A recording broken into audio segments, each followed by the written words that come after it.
Assalamualaikum warahmatullahi wabarakatuh. Saya Rina Kurniawati dari kelas PBA 3A. Saya akan memaparkan hasil dari UTS mata kuliah pengantar pembelajaran bahasa asing. Nomor pertama, pengertian dan contoh. Bahasa ibu merupakan bahasa pertama yang dikuasai manusia sejak lahir melalui interaksi dengan sesama anggota masyarakat bahasanya, seperti keluarga dan masyarakat lingkungannya.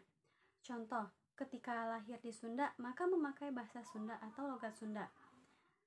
Bahasa pertama. Bahasa pertama adalah pemerolehan bahasa yang terjadi jika anak belum pernah belajar bahasa apapun.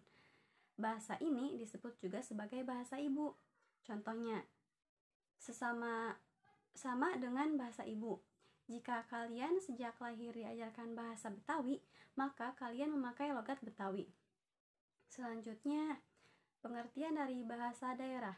Bahasa daerah adalah bahasa yang dituturkan di suatu wilayah dalam sebuah negara berdaulat, yaitu di suatu daerah kecil, negara bagian federal, provinsi, atau teritori yang lebih luas.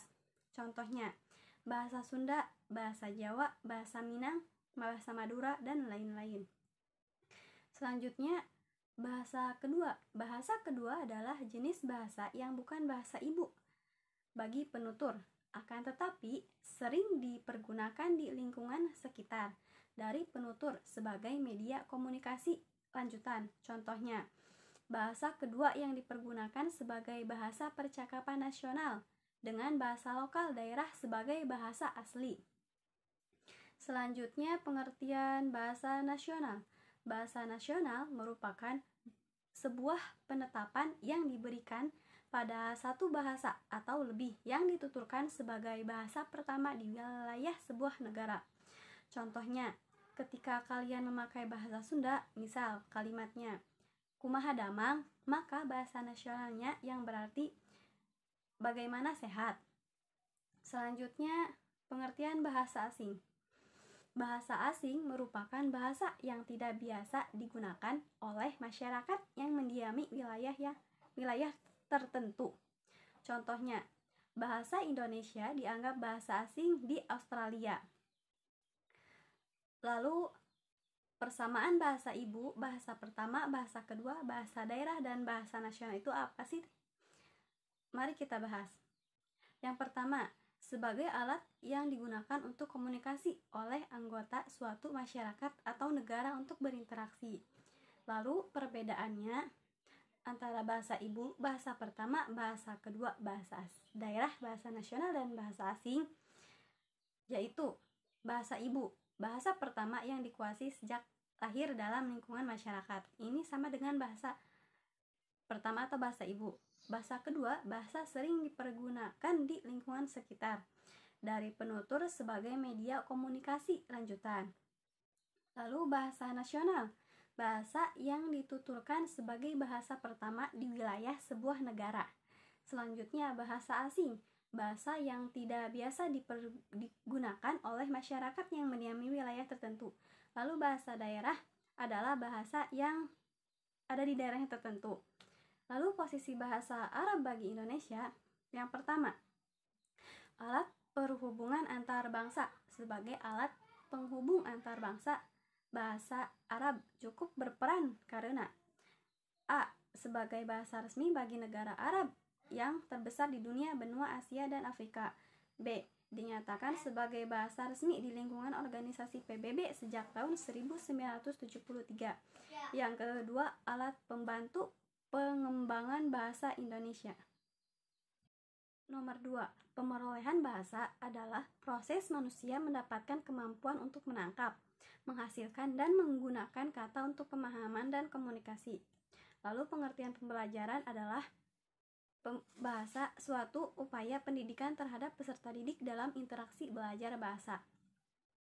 Persamaan antara pemerolehan dan pembelajaran bahasa, yaitu praktek, meniru, memahami, runtun dalam keterampilan bahasa, dan mempelajari kaidah-kaidah bahasa. Perbedaan antara pemerolehan dan pembelajaran bahasa. Pertama, perbedaan motivasi atau tujuan. perbedaan lingkungan, model, perbedaan waktu, konteks belajar.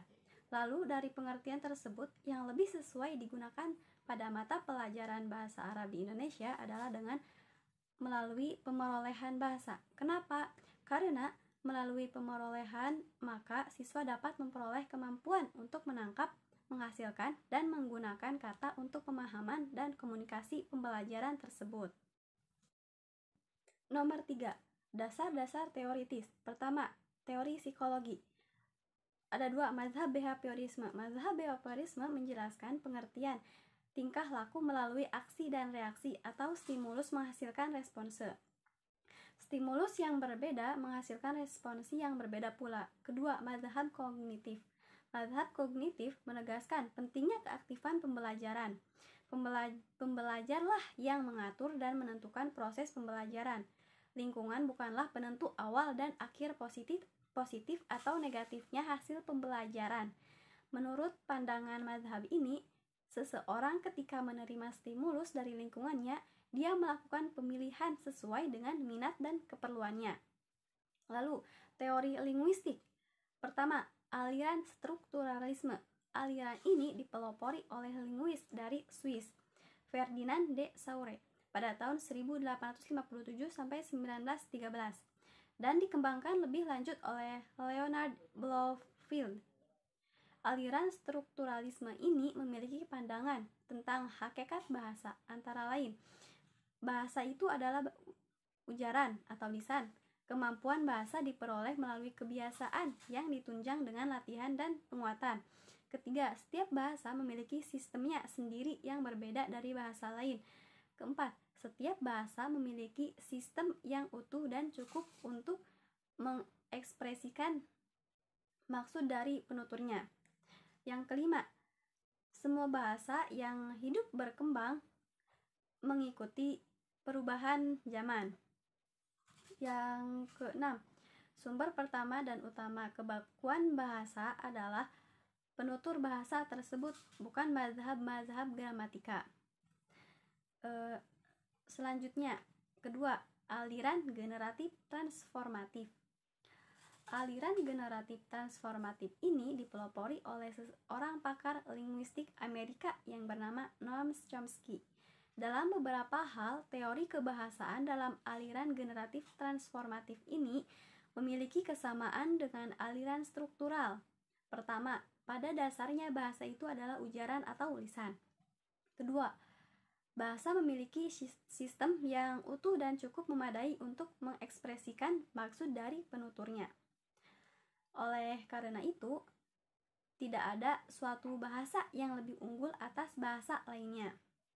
Selanjutnya, dasar pedagogis.